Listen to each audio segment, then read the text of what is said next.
very good interview. I think it's going on very well. Thank you. I think I'm answering something. What do you think?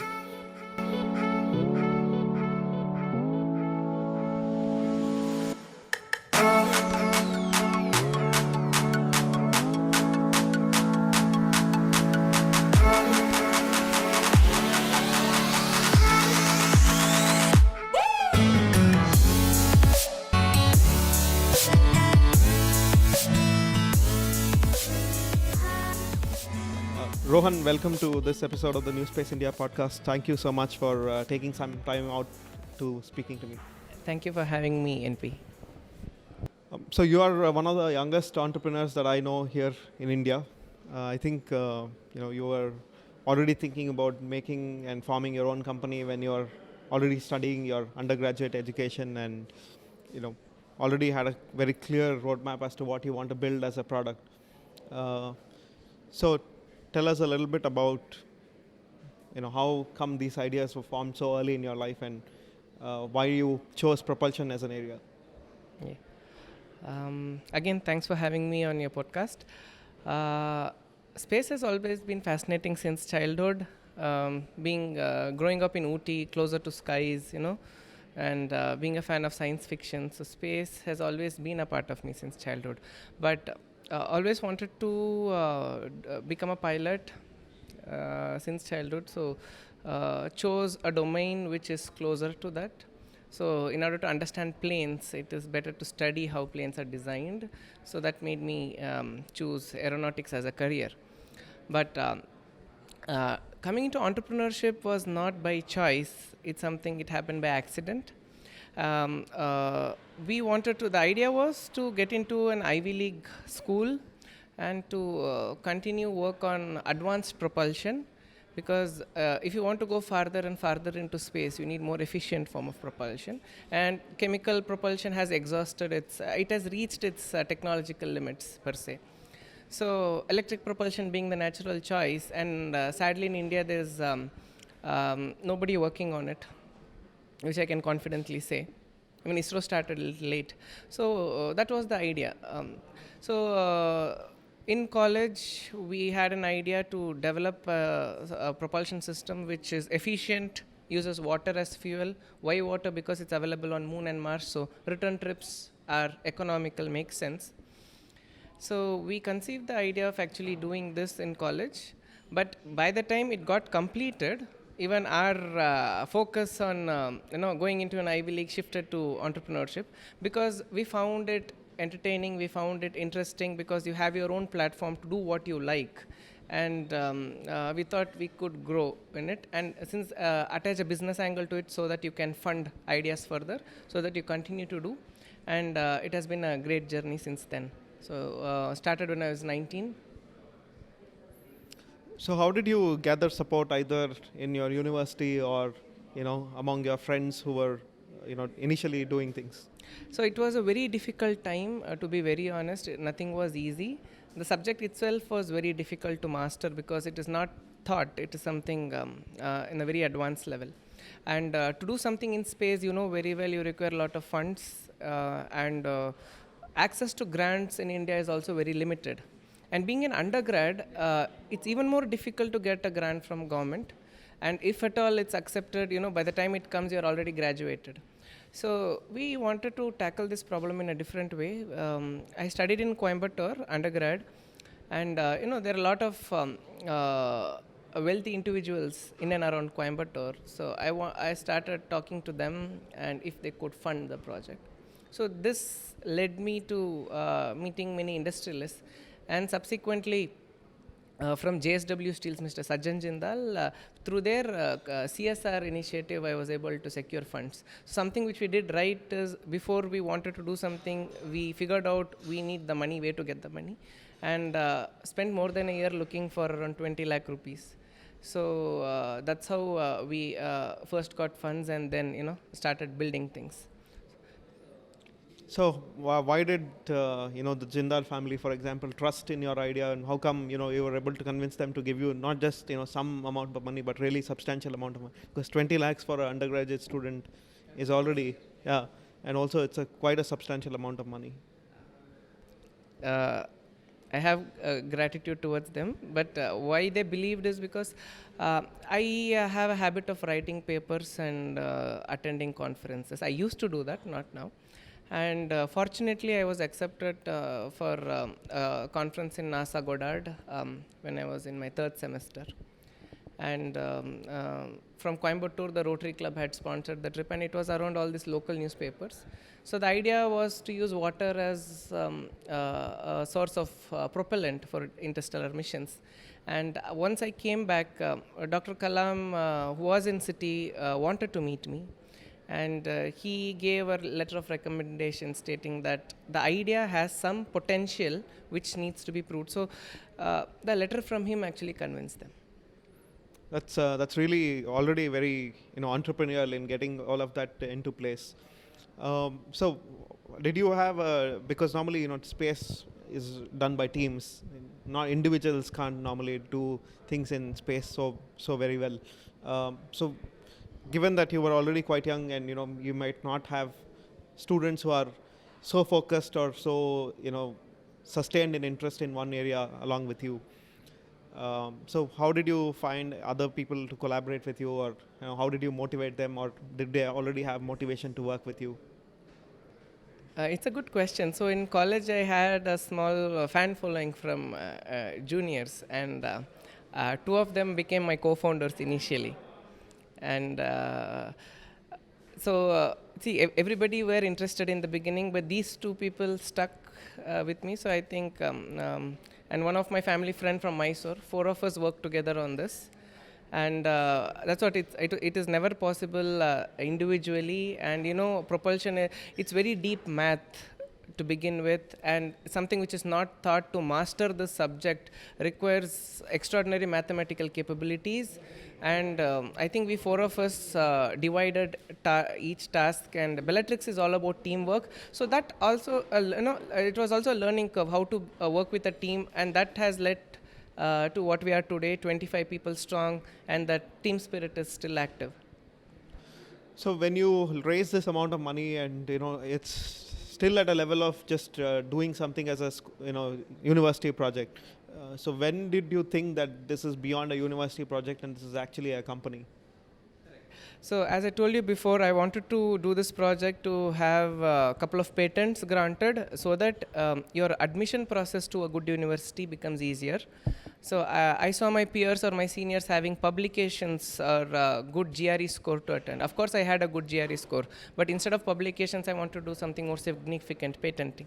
But by then, also looking at how the industry ecosystem is changing, where there is demand, and what is that we can do, and also understanding space is not one subject, and it's every department which is coming together. So we felt we have a space here in space to contribute to, and the cost of launching satellites and the payload mass fraction of every satellite is so tiny. Majority is just propulsion. Once you get into orbit, it doesn't make sense. How do you reduce the cost? Okay, so looking at those aspects, my co-founder, especially Yashas, so we figured out that there is business potential in what we do. And we started working on electric propulsion full time back then, and taking inspiration from especially Dhruva Space. You also thought that India, it's a right time in India to do something. So we figured out, is India right place? Of course, US it's happening. So, but people like you also encouraged us that yes, it is a right time to do it, and that's how we said. But we told to ourselves, we are still young. If it works, it works. If not, we can always go pursue higher education. But the force has been kind. We have been able to do it. Yeah, that's actually a fantastic journey for quite a long time, because I think it's been already 8 years into this. So you formed the company after you graduate, and yes, 2014 I graduated. 2015 Bellatrix was officially incorporated. Yeah, so 2015 to now is almost 5 years time in that sense. So just give us a very brief on what happened in the 5 years. What did you do in 2015 and later on.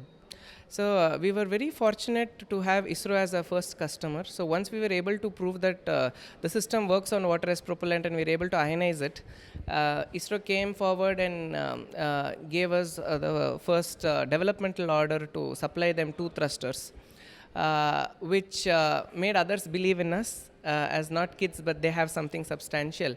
That was the first thing to do, and slowly we also realized if you want to cater to the propulsion market in space, one technology can't solve all the needs of a satellite. So instead of diversifying later, we diversified in 2015 and we started working on 4 different technologies, both in chemical as well as electric propulsion.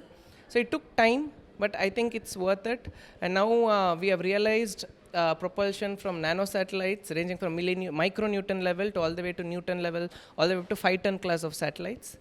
And we have set up a world-class facility. IISc has been of great help to us. We are incubated there. And team from 4 became 25 now. So that has been the journey. And we have also been successful in capitalizing and raising investment from a couple of investors to accelerate our growth. And this year is very critical for us. By December, we are expecting a few of our thrusters to go to space first, get them space qualified. So that has been the journey, and focusing mainly on propulsion R&D. So you talked about, let's unpack what you talked a little bit. So you talked about the development contract. So you are probably the youngest company that I know which got a development contract by ISRO directly. Now, how did that happen? Who did you have to convince, and what was the process? Well, as student, we were visiting ISRO and interacting with people in ISRO. But electric propulsion being what it is, because of lack of expertise, they were also not able to completely put their belief in us. And that time, we had not yet realized it, the product, as students. But once it was done, what happened was we then wanted to approach ISRO again, that now it's done, there's something for you to see. My co-founder Yashas, in his college in Mysore, the former chairman of ISRO, Shri Kiran Kumar sir, was the chief guest of a convocation ceremony. So he went and met him and gave 2 papers which had some results of our testing. So he was inspired and he said, this is what I was looking for. So then he just goes back. After 2 months, we heard from his office, and he had formed a committee with Dr. P.S. Goel as the head of the committee to evaluate it. So we then took the thruster directly to the committee and gave them a live demo in front of their table, and they were convinced then. So, but there was no mechanism to kind of support us. So, because I know as an industry, you have to have performance back guarantee, security deposit, but they worked a way around and gave a developmental contract, waiving all these things. So it's kind of first time a spin-in had happened, and that was the start of the journey. So I think what I would say is ISRO is very open to collaborative projects. If they see somewhere we can add value to their projects, that's what we felt, and that's how we got in, and it's been a good journey so far.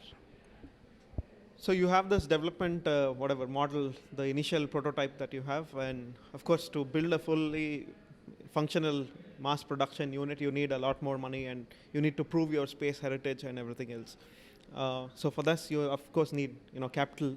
So what was your timeline to raise venture capital and convince people who have venture capital or risk capital to invest in a company like you? It's a good question. As you know, in India, the risk appetite for every investor is very low when compared to West. So it took us a lot of time talking to investors and convincing them that there is potential here. But space is a $400 billion market, diversified of course, and expected to grow. There's a growth pattern which is predictable. And how the government in the US is opening up to the private space industry and all these indicators. But in order to convince investors in India, it took us a lot of time. And to say the business, it was also a learning curve for us. So we met more than 100 investors before we had our first round. So it was also meeting them and also trying to educate them, is what I would say, and convincing them that to have put trust in us. And so it was kind of a two-way exercise. One, educating them, and also getting their trust back. So it took time. So we planned investment initially in 2015 itself. So we had a plan to go to space by 2018, but we are delayed. The reason is it took time for us to raise capital to space qualify these things. I think now we are on that track. So what was the timeline like? Because you talked about 3 years initially planned. How long did it take you to convince investors and So it took 3 years just to convince them and to find the right investors who can support us. I think it's worth the wait. Now we have a good couple of investors who are supporting. In all, how many investors did you have to speak to then choose an investor at the end? To be very precise, more than 97 people we have met. So of course you have raised a bunch of money now, and you hired all these people, and you're trying to build all of this. Let's look at the technology itself. You said, for example, ISRO still uses traditional thrusters and so on. What was the reason that they never invested into electric propulsion before? Was it because just that they have a heritage of flying old thrusters that work, or were they not really they didn't have the bandwidth to enter this new area? The way I would like to answer this question is, ISRO has a philosophy of stick with what works. Space, you invest so much money, and if something happens, why take the risk? And being a government agency, efficiency is not always a concern until you meet national demand. But the private ecosystem which is coming, where you're trying to cut down costs, so that's when, even though electric propulsion existed since the 1970s, it didn't enter the mainstream, being it was all government controlled. Now private people want to, it's like Moore's law, right? Efficiency doubles soon. So that's why it started picking up momentum. And then of course ISRO did invest. They also have a big program, and we are collaborating. So give us a very brief overview of different options in propulsion that are available for satellites, and the kind of differences between them, and what are the advantages and disadvantages. So electric propulsion is an ocean, but we have to look at it two ways. Satellites require propulsion for two purposes. One is their station keeping, that is to keep them stable from the cosmic disturbances, and another one is for orbit raising. Okay, so satellites which are at low Earth orbit do not require orbit raising. They require only propulsion to keep them in a stable orbit. So the satellites which are at the geostationary orbit, they require propulsion to do orbit raising, because the purpose of a rocket is not to put a satellite in orbit. It's only to impart sufficient velocity to orbit around the Earth. But orbit raising, you need your own propulsion.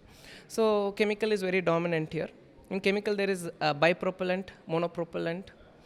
In electric, there is electrothermal, electrostatic, electromagnetic, 3 different verticals under which there are hundreds of technologies which you can work on. The most prominent being Hall effect thruster, because what is the specific impulse or the change in velocity you can get for a unit of propellant fuel consumed? So electric, it is high.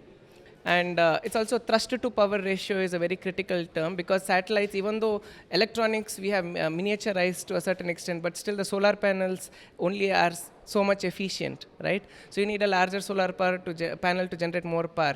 So for every size of a satellite, you have to look at what is the power it can generate. So you have to choose the correct electric propulsion system which has a better thrust to power ratio. So if you look at nano satellites which can generate few watts, but you still don't have space for more fuel, something like field emission electric propulsion, FEEP as they call, is an attractive option. For medium-sized satellites like around 150 to 1 ton, which can generate a power of few hundred watts, Hall effect thruster is a good option. So anything higher, Hall is also good candidate, but now something like Vasimir, people are working on high thrust electric propulsion devices. And also for station keeping, if you want to work at too low Earth orbit, monopropellant chemical, where you don't require much delta V change in velocity, chemical is always there. So I don't believe future will be all electric. I believe it will be hybrid. There'll be mix of electric and chemical usage. Yeah, of course. The other, I guess, major advantage with electric is that it's non-toxic. It's non-toxic. It doesn't occupy more space. You save on launch costs. and it's very efficient, and it has a longer life. So now that number of satellites which are going up is increasing tremendously, so it's becoming real estate. Orbital slots are real estate in space. So at the end of life, it is also required for you to either move it into a graveyard orbit or deorbit it. Okay, so you require high specific impulse propulsion systems which can do both. So electric naturally wins. So the one when you started, I would say when you started, I guess the small satellite revolution was not as big as what it is today.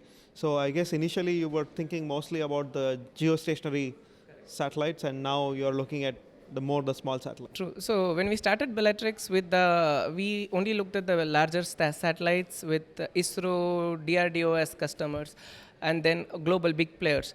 But we took a right decision at the right time and diversified. I also think that you had a plan for initially to do full propulsion, as in also to do engines and then potentially do launch vehicles and so on, right? So why did you drop the idea of doing a full launch vehicle with engines and everything? Correct.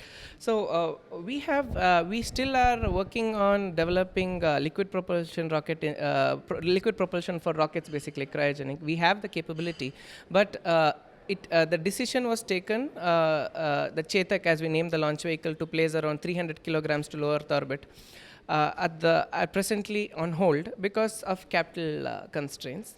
It's very difficult to raise such money. And once you already have a product which you have done in space propulsion, you wanted to continue with it. And maybe in future we will look into it. But we feel for us, the appetite as of now is not there to enter into the launch vehicle market. And there are other players coming. So we'd like to wait and watch. So there are about 24 in-space electric propulsion companies that are up and coming all over the world. A lot of them from US, a lot of them from Europe, a bunch of them from China and Japan and places like that. What do you think will be the advantage that Bellatrix will have against these companies? So we are happy to say that we are the only company in these set of smaller companies which you have mentioned, which has capability to do propulsion from a nano satellite to all the way up to a 7-ton class satellite, and with complete facilities to develop, test and qualify them. Will there be also a significant cost competitiveness, or do you think, because given the Indian setup? There will be, because the way we have structured Bellatrix from the beginning is to be very efficient and cost effective. So of course there is a lot of cost advantage working with us. So we have seen, all these emergence of different technology bases, because as you said, there is, FEEP, and there's so many other cold gas thrusters for nanosatellites and so many of them. Ultimately, where do you see propulsion options being chosen? Because also the class of satellites are different, because if there is a 3 kg or a 5 kg satellite against a 100 or a 200 kilo satellite, the kind of options for power and accommodation of mass and fuel and everything is different. So how do you see these different classes of satellites using different classes of thrusters? As said, it depends on the requirement, what an operator basically wants, which altitude, what is the lifetime he's looking at, is he looking to deorbit it, and what is the total delta V requirement, does he plan to do inclination change. So all this, if based on what requirement he gives, we can suggest what is the best propulsion to use. So that's how we decided and structured the company on those aspects. Of course, bigger satellites, if you want to do orbit raising, electric is the way to go. But for smaller satellites, just for station keeping, you have multiple options. If you say I have only small delta V requirement, cold gas is sufficient. So as I see it, there are 3-4 major services in space that a propulsion system provides as of today. So one is, of course, if rocket is putting something in orbit, you can either raise the orbit or correct the orbit. You can deorbit after the lifetime or close to the end of the lifetime of the satellite, or you can move away from space debris or move away from other objects so that your satellite can survive. Or if you're working in a very low orbit and you are under the threat of just getting absorbed by the Earth atmosphere, you can raise orbit to then be functional. Am I missing anything other than that? One more interesting thing which is coming up is space tugs, a much more efficient delivery platform. As you know, to something get off from the Earth, you need more power. Electric can't do that. Chemical propulsion can only do. But once a rocket puts you in orbit, it doesn't have the capability to put you into multiple inclinations, multiple different orbits. Even though it can do, but you need a bigger rocket to do the job. So where you have an upper stage, an electric upper stage, where all your smaller satellites are put. So it can go, because of its higher specific impulse and higher delta V, it can go to multiple inclinations, multiple orbits, and deploy satellites there. And this is one area where electric is there, and also modules which would like to do space servicing, in orbit servicing. This is one area. And now since moon is opening up in a big way, let me not go to Mars. Moon makes more commercial sense now to have efficient transportation, cost effective transportation to either bring back raw material or anything.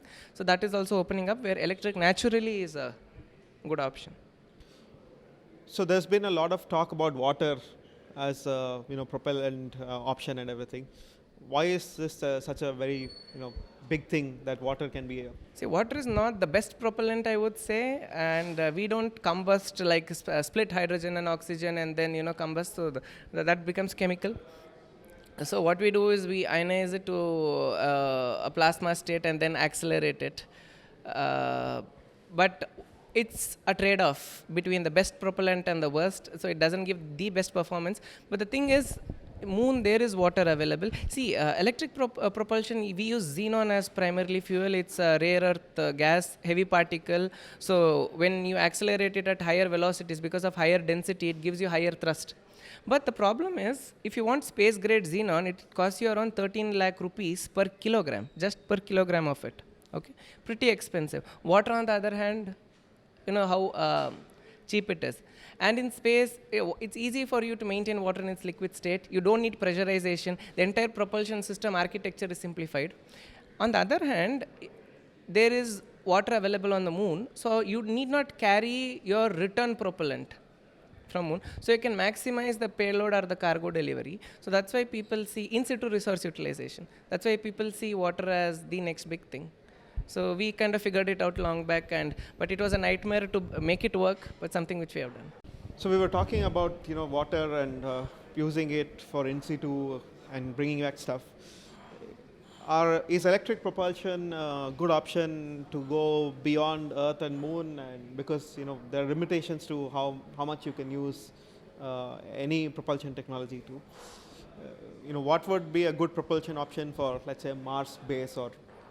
It depends on what is the amount of cargo you're carrying. If it is human exploration, I would suggest to Mars, electric would work. Like there are different technologies to work with.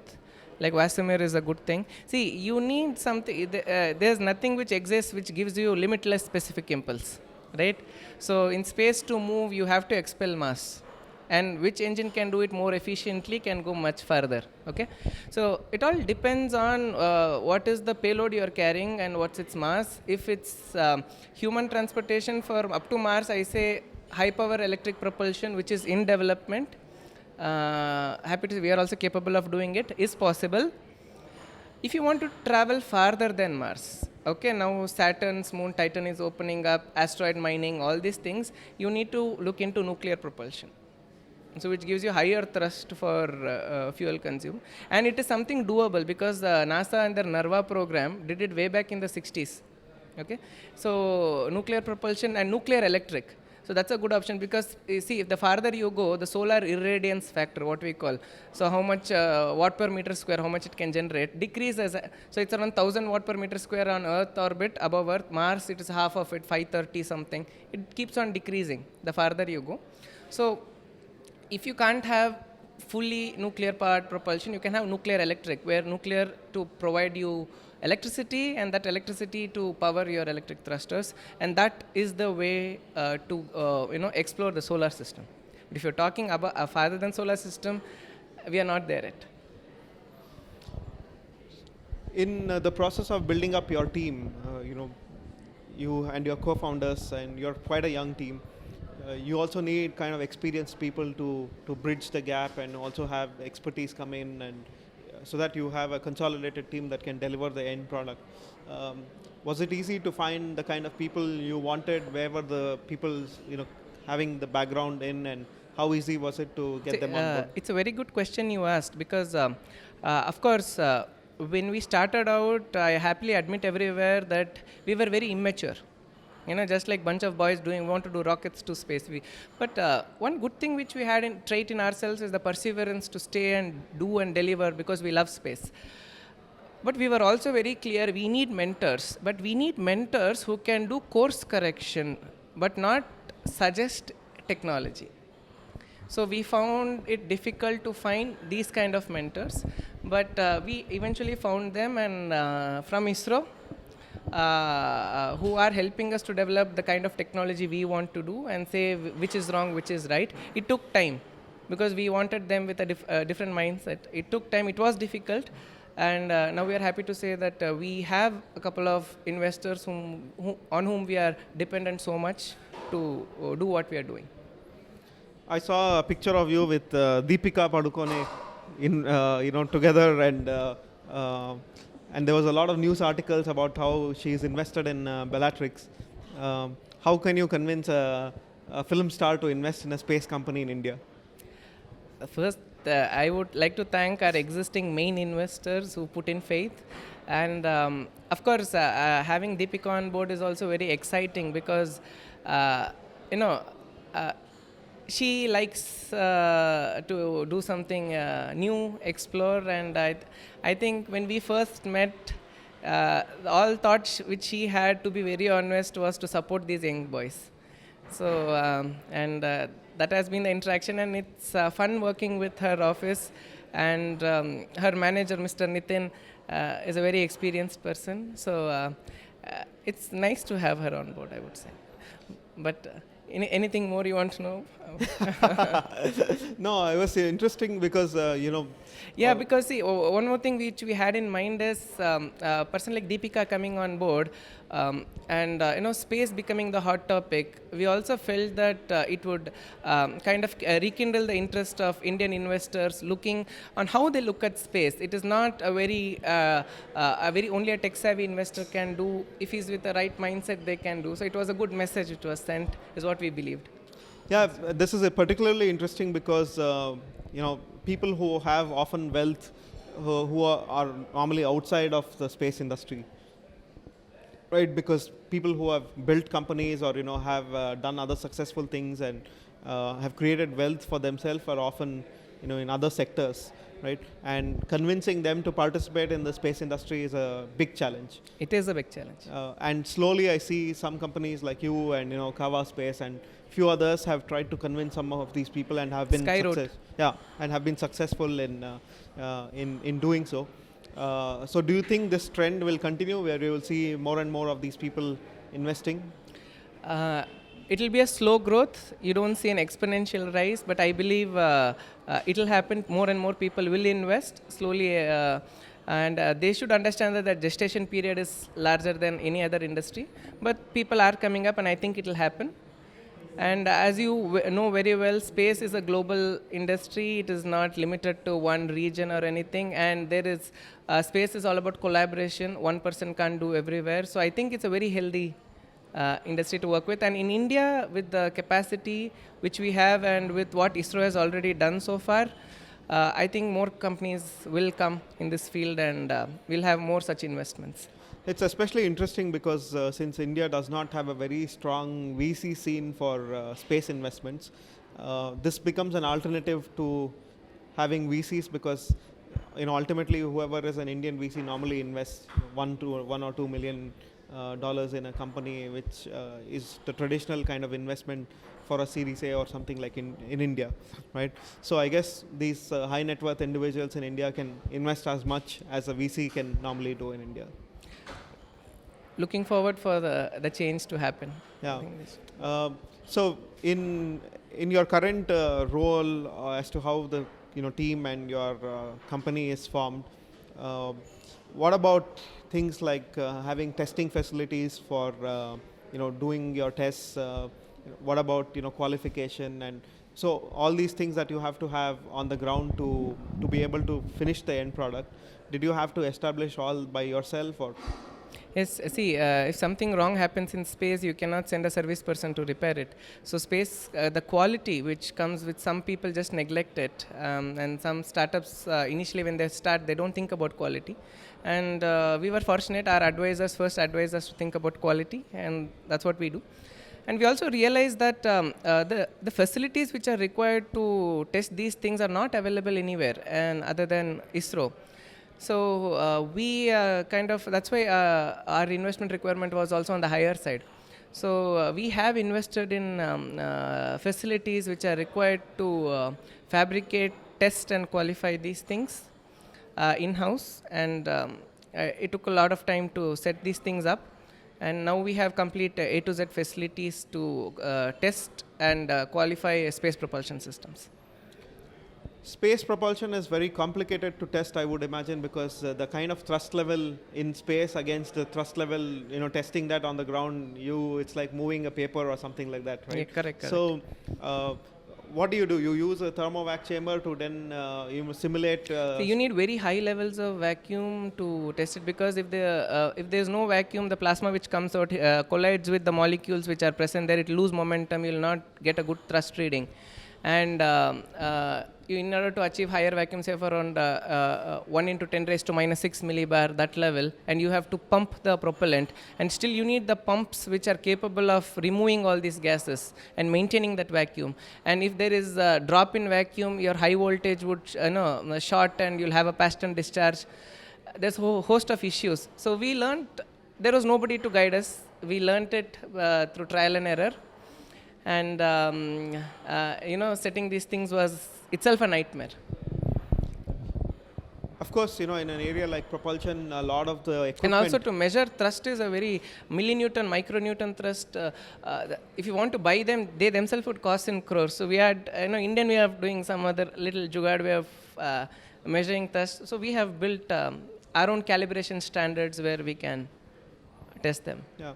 So when you are dealing with propulsion related equipment and components, often these are all restricted components, because a lot of these elements can be used for dual use. Purposes as well. So how accessible is all the equipment as well as the valves and Sure. things like that to you while you are trying to, because I know that maybe not all of this is actually available in India locally to be sourced. So, when we started Bellatrix, we realized this would be a major problem. If there is one vendor, if some country put restriction, it would, if it's a critical component, it would be very difficult. So the way we structured Bellatrix is to be fully integrated company. So we just don't do thrusters, we do all its subsystems, from power electronics to valves to tanks to everything. Also, we have, our import margin is very less. So we only rely on around 15% of imports. Everything is indigenous.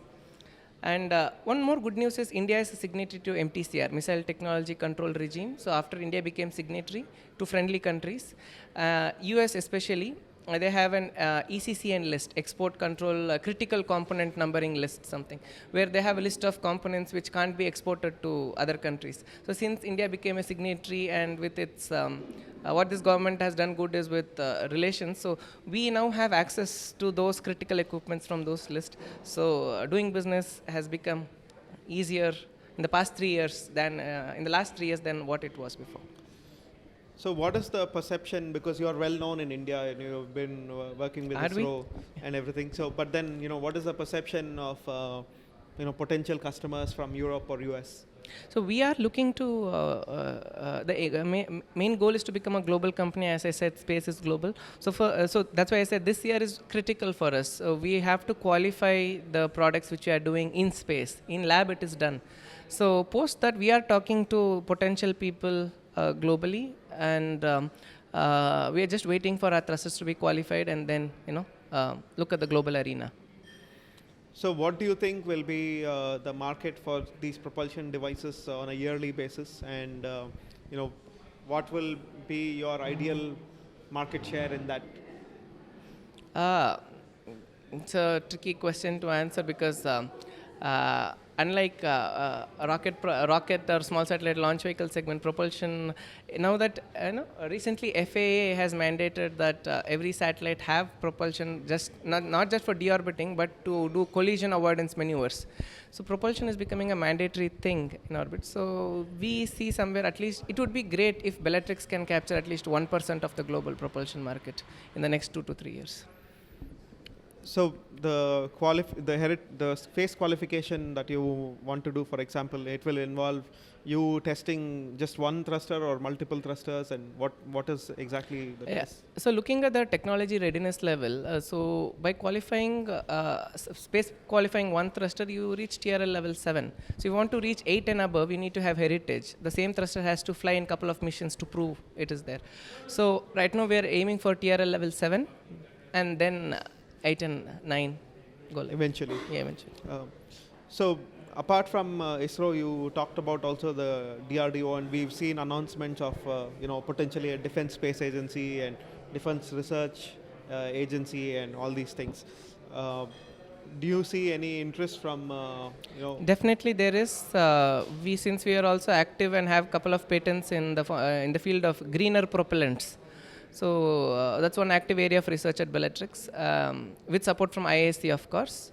We are working very closely with them in developing futuristic green propellants. There is also now a lot of opening up of the funding schemes for startups in Government of India, and a lot of the schemes that especially in defense and others, that they want to open up to companies. Do you think companies like you will benefit out of this, or is this the right timing? So not just us, other companies. The one thing which we faced initially when we started Bellatrix is we didn't have access to these funds. So companies coming now will not do not need to face those problems. At the level of ideation itself, they have access to these grants where they can prove it. So it's a good thing which is happening, and many companies would benefit, in fact. But they should also understand what is the requirement of be it DRDO, ISRO, or globally. Some mistakes which entrepreneurs do is they think they know what the customer wants, but we have to see from the customer point of view and then propose. We are here at the Kerala Space Park inaugural, and we've seen the conclave happen for the last day, and there's a lot of enthusiasm in terms of having common facilities and creating a foundation for many other entrepreneurs to start. So what do you think a place like Kerala Space Park should invest in, so that many other people can start doing more space? So first of all, I would like to thank the Kerala government for having this good initiative and making space into the mainstream, and thanks to you for enabling it. Majority of our funding went into capital, right? So if there is a common facility which is very niche, so you can put more money into developing the product which you want than into the facilities. So it is the right thing which they are doing, and I think for example, if you want to qualify space electronics, which had to be rad-hard and which other level of testing, so common facilities will accelerate these kind of development, and I think it's a step in the right direction. There's a lot of young people who want to work in space propulsion and rockets and rockets things like that. Particularly. I get emails almost on a weekly basis of people asking me, I want to become the next Elon Musk, or I want to do this and that, for example, right? So what are the kind of skill sets that people need to acquire?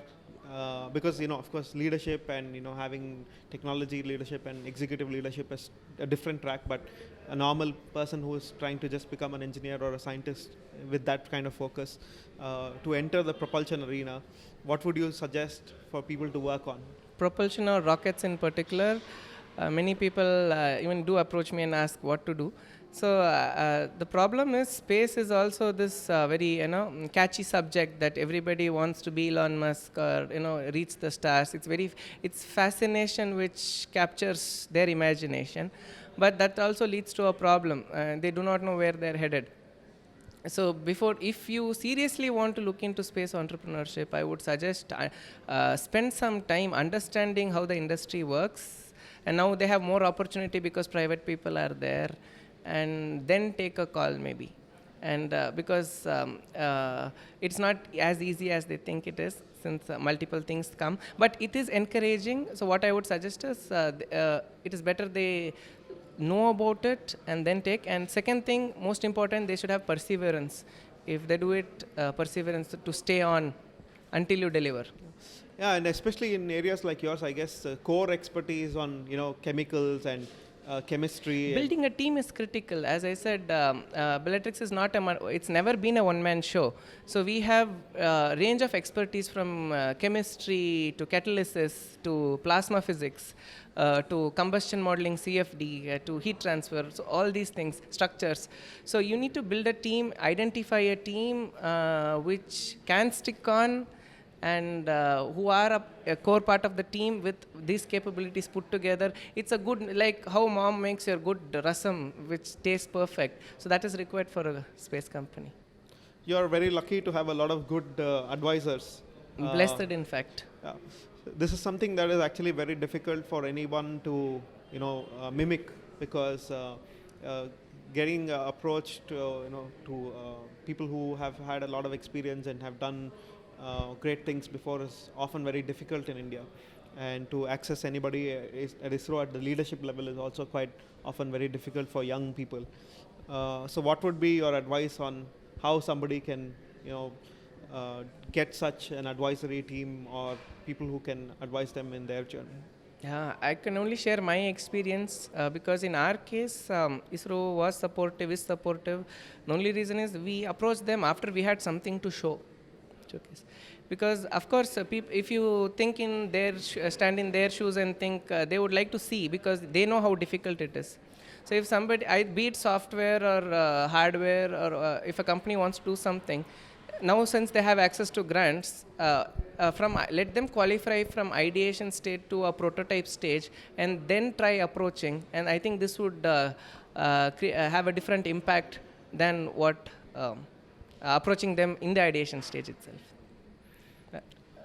So let's say you see the ecosystem here in India spreading out. You have a propulsion company. There's a bunch of satellite manufacturing companies. There's companies who are trying to do both satellite manufacturing and downstream services. Rocket companies coming up and all these things. So do you feel that at some point of time an Indian new space ecosystem will have a self-sustained model where companies are kind of buying and selling between each other and doing business in a way that is integrated through the Indian market? Correct. So that is a dream actually, and I do hope it happens, and it has to happen. And things are moving towards the east, and after Moon opens up for commercial activities, I think this will pick up momentum, and I will see self-sustaining new space industry in India. And we are happy to be the first ones in this game, and I think we can also continue to mentor who comes, and we look forward for that day when we are self-sustaining. You've solved a lot of pieces of puzzle over the years, because money is one piece of puzzle, talent is another one, team building, advisory people, facilities. A lot of the puzzles are solved. What do you think are pieces of puzzles that are yet to be solved? To be very honest with you, nobody has understood the industry for what actually it is. So that's the biggest puzzle, because it's not a predictive industry. So the demand, see, it's a low volume, high value market. So it's very difficult to understand. And I would say it would take 2 or more years to kind of give a proper answer to your question. Yeah, and I guess also the biggest thing is now we are at a stage where there's a flux of activity that has happened over the last few years, and now it's the cusp of people getting that kind of space heritage and proving themselves in space. True. People should also know what they want, and many academic research is also coming into the market. But where there is good need has to be understood prior. So I think this learning is happening now. That's why I said 2 more years. The learning should complete. Yeah, I personally believe that it will be fascinating to see, for example, you going and testing your stuff in space at the end of this year, and maybe Pixel is trying to do that in the middle of the year, and in Kava Space told me that they're also planning to fly things at the end of the year or early next year. So if in a span of a year and a half, 3 or 4 companies have really graduated to sending stuff up into orbit and testing it out, I think that will create a serious impact, not just in India but globally. It'll create waves about Indian companies maturing. It will, in fact. So it will show India in a very different light, and I hope it happens because we have the talent required to do, and we can do it a little differently and better is what we feel. So one of the things that we see, especially when talking to Indian teams and teams abroad, is the perception of India and Indian teams and so on. So while talking to potential customers or potential adopters of your solutions beyond India, in Europe or US, do you see challenges in terms of people saying, okay, we may not rely on an Indian solution, or do you think because of the brand of ISRO being very reliable, you stand to benefit from this? No, in fact, as a matter of fact, gaining their trust is a very difficult thing to do as of now. So, but space being for what it is, if you are space qualified and if you reach those TRL levels, they don't see you as an Indian entity or this thing. Its quality is what matters. Best example is Japan. So, deliver quality in space, and I think everybody would accept you globally. So my last question would be, where do you see the ecosystem in 5 years down the line? Because I've been asking this question around in this conference quite a lot, because it's interesting because when you started and we started, it was hardly 2 or 3 companies trying to do things. And from then 2013 or 14 to 40 companies is what I heard today at the conclave. Yeah. So 40 plus companies now, and it's interesting that in 5 years that number has gone 10 times, right? I sincerely wish in 5 years these companies sustain, because looking at the global market, companies come, companies go. The fraction of companies which stay has been very limited. So I want to see this time 40 plus. I would like to see them all sustain, would be the first thing which I envision in 5 years. Second, the investor community opening up in a big way. And third, government actually involving private in core R&D rather than just integration and testing. So with that note, thank you very much for coming on the show. Thank you for having me, and pleasure.